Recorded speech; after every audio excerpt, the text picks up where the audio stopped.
Hey everyone, welcome to the course. Welcome to this uniquely trilingual course, which is in English, Spanish, and Portuguese. And I'm going to give you the welcome in English here. You're going to get the opportunity to find out how I learned two other languages. You're going to be motivated to learn another language. I know you can do it. And that's why you're here. I'm going to be talking about my study abroad experiences. I'm going to be talking about reading. I'm going to be talking about at home immersion. I'm going to be talking about other things where you can become successful in learning a second language.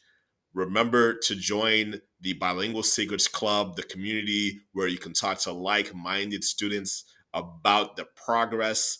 And I just want to say welcome. This is going to be a great opportunity for you. And even if you don't know Spanish or Portuguese, check out the Spanish and Portuguese videos to the course. You're going to love them. You're going to enjoy them. And if you are learning Spanish or Portuguese, it's even great listening practice right here in this course. Well, welcome. We'll see you in there. Bye.